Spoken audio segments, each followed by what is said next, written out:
Right now, I think at this gold price is up to date. Now is the time to get excited. Before I turn 65, I'm planning on making that my biggest season ever. Make some real money. Oh, I'm never surprised by your plans anymore. So, well, let's say we just spent $5 million worth on equipment. Tony Beets' Yukon dream is crumbling. The dredge he poured millions into, a colossal failure. Regulatory fines are piling up, threatening to sink his entire empire. Family tensions are boiling over as the pressure mounts. But Tony refuses to back down. He's risking everything, even when it seems like there's nothing left to lose. Tune in to see if this fight will cost him everything he's built, or if he has one more trick up his sleeve. The rise and fall of Tony Beets' Yukon empire. By season 5 of Gold Rush, Tony had become a fan favorite, not just for his mining skills, but for his big personality. And one of his biggest projects? Dredging. For those who don't know, dredging is an old-school way of mining gold. In season 5, Tony decided to move a 75-year-old dredge 150 miles to his claim at Indian River. He sunk over $1 million into this idea, hoping it'd pay off big time. Spoiler alert, it didn't quite go as planned. But if you know Tony, you know that never stopped him. The real question is, what did Tony find beneath those muddy waters? Stay tuned. This twist will surprise everyone. Tony's not exactly the guy to play by the rules. Back in 2014, he thought it'd be a great idea to pour fuel into a pond and set it on fire. You know, for kicks. Well, the officials were less than amused. He ended up with a $31,000 fine. And let's just say he learned, or maybe didn't, that sometimes stunts have consequences. Even with the legal issues, he kept pushing forward. He was dead set on getting permits to mine the Indian River. But after years of trying, the answer was a big fat no. The permit denial was a massive blow. All those delays and setbacks cost him millions, and that's no exaggeration. Despite that, he and his crew managed to pull in around $400,000, which is still pretty impressive given the circumstances. It's not just about the gold for him, it's about his family too. He's been married to Minnie for over 30 years, and together they've raised 4 kids. They've all worked in the family business at one point or another. Sadly, they lost a daughter, Jasmine, when she was just a baby. Even with the hardships, the Beets family stuck together, with Minnie keeping things running both at home and on the claim. They split their time between the cold of the Yukon and the warmth of Arizona, where they've got a nice place to relax. His mining journey hasn't been smooth, especially recently. Between denied permits, hefty fines, and changing regulations, he's had his share of trouble. But giving up isn't in his vocabulary. He's faced setbacks before, and each time he's figured out a way to keep going. Whether it's investing in new equipment or trying to find new mining claims, he doesn't just sit around feeling sorry for himself.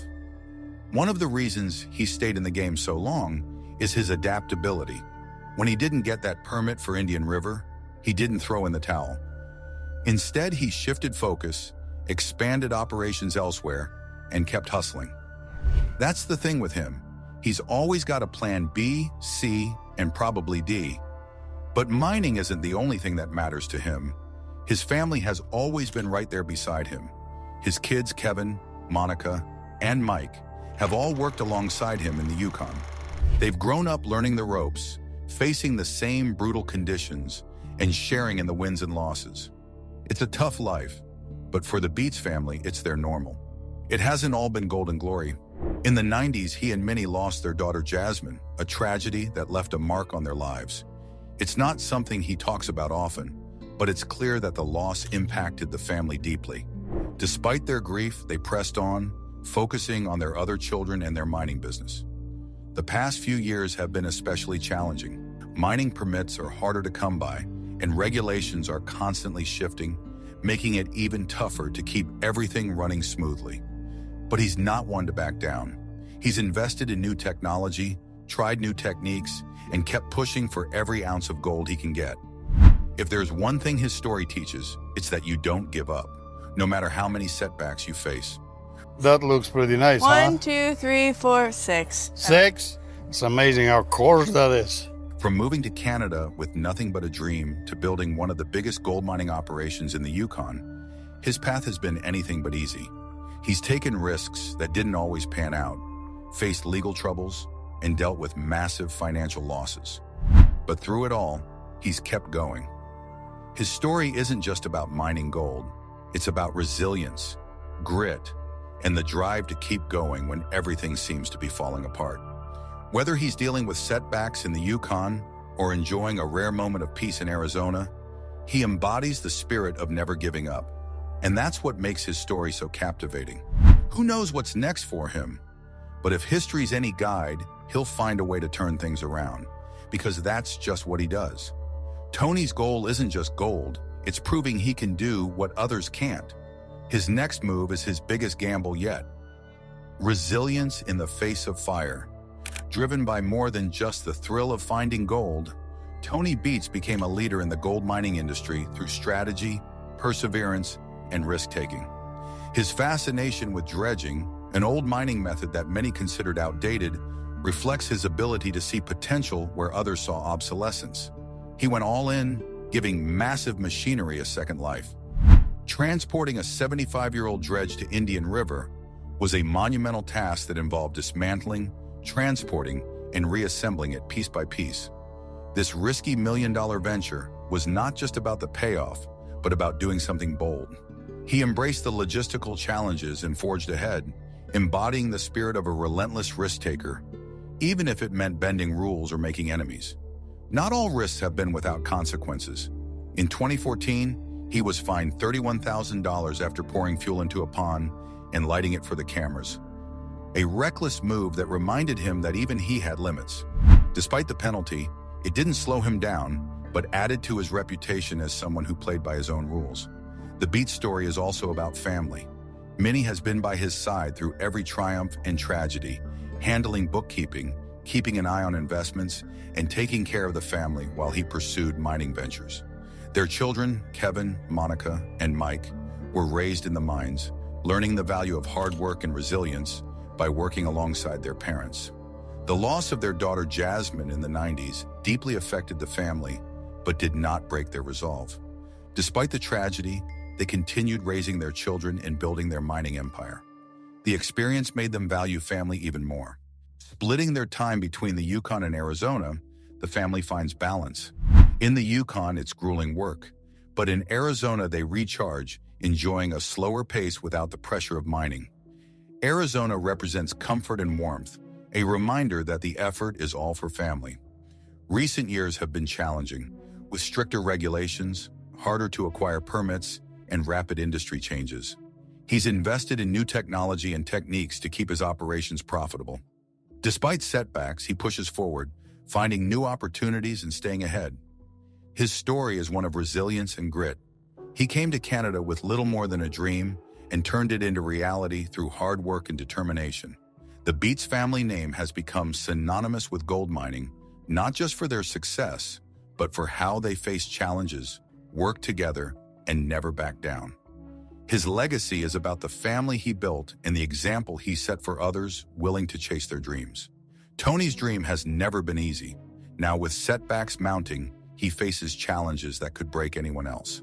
A fortune slipping away. The name might sound familiar if you've ever tuned in to Gold Rush, the reality TV show about rugged miners braving the wilderness of the Klondike for a few shovels of precious gold. He's the guy who acts like he's got the biggest stake in the Yukon, and maybe he does. But today, we're not talking about his successes or the big win stories. No, we're diving into something that's the opposite of golden, something terrible. Let's just say things have gone south in a way that even a hardened Viking might not be able to just laugh off. Let's rewind a bit here. Known as the Viking, he's a force of nature. He has that Dutch heritage and a work ethic that makes most people look lazy. Yeah, we got plan all right. Is it safe? I mean, there may be some parts that would fall down, but just watch your back, pay attention, and it should be fine. He built a whole gold mining empire from almost nothing. He literally landed in Canada with nothing but determination and Minnie, his equally stubborn partner. From sweating it out as a machine operator to owning one of the biggest claims in the Klondike, his journey screams grit and grind. But with that climb comes a whole lot of slips, and it turns out the higher you climb, the further you fall. After all these years of building and dredging, oh yes, he's a big fan of these old rusty bucket dredges that look like they belong in a museum. Things have taken a nasty turn. He poured millions of dollars into buying and restoring this ancient Viking dredge, probably thinking it would print gold. A machine from the 1930s? Might as well be digging with a teaspoon. But he believed, and to be fair, sometimes that old school grit paid off. The dredge worked until it didn't. That's where the trouble begins. This isn't your average "the machine broke" kind of trouble. We got it going. That's good. Perfect. That looks pretty awesome if you ask me. Been a long time coming. It's nice to see it run again. We're talking about catastrophic issues that make the dredge look like nothing but a gigantic money pit. He's got a knack for getting himself into messes. But this time, it's not something that can be fixed with a wrench and a string of curses. No, this time, it's legal trouble, financial trouble, and family trouble all rolled into one. The whole family is involved in this operation. His wife, Minnie, runs the books, his kids are running the equipment, and it's all one big Beets affair. You'd think that would be a good thing, right? Keeping it in the family? Except that when things go wrong, suddenly the stakes get way higher, because it's not just business, it's personal. And things went very wrong. When that dredge, which he poured his money into, ran into a series of regulatory issues, environmental permits, worker safety violations, you name it, the fines started piling up faster than the gold ever did.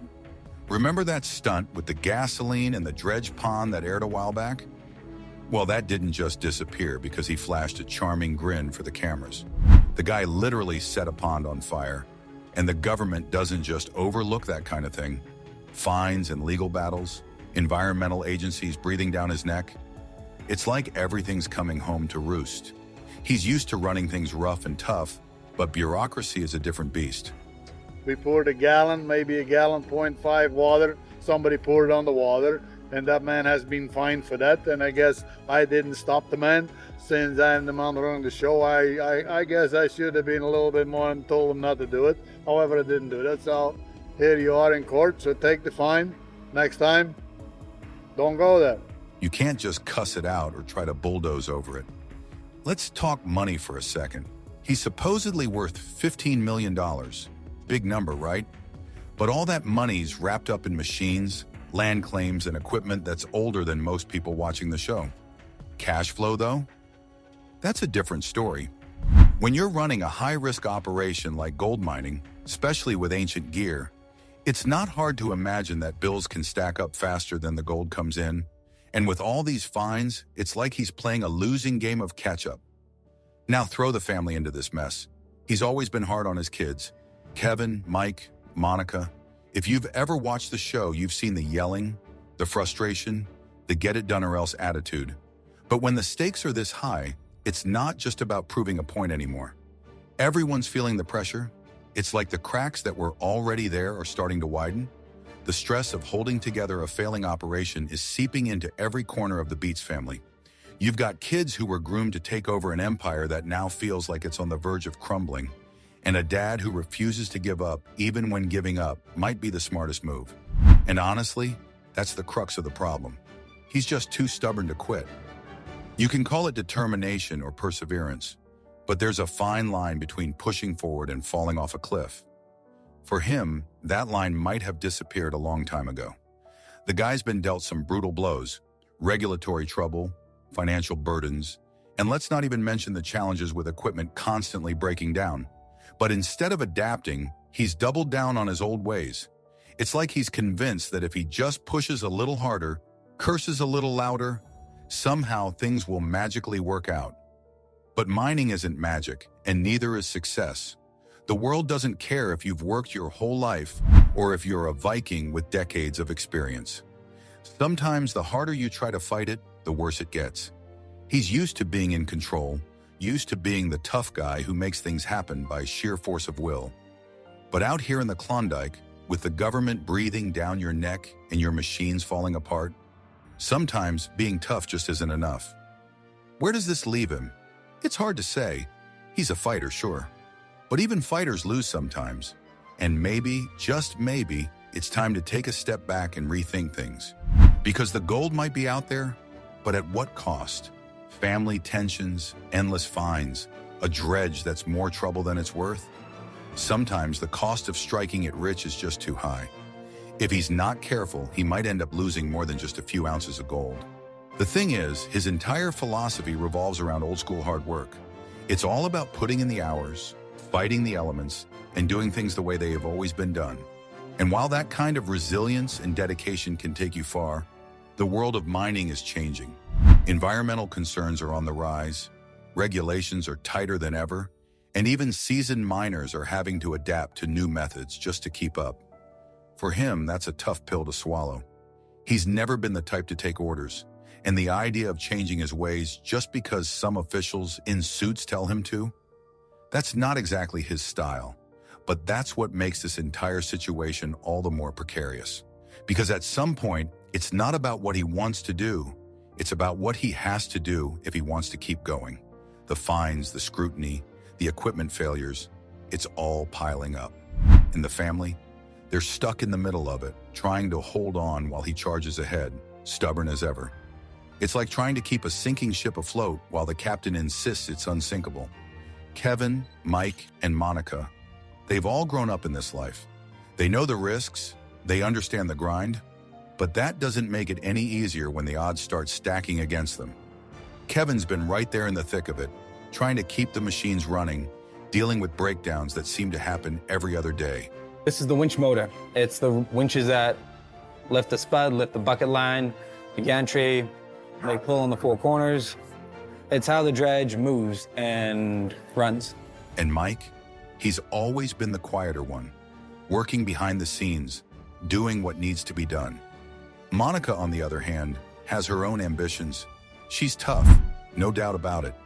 But even she's starting to wonder if all this is worth it. What do you think? Should Tony keep fighting, or is it time to let go? Let me know in the comments below.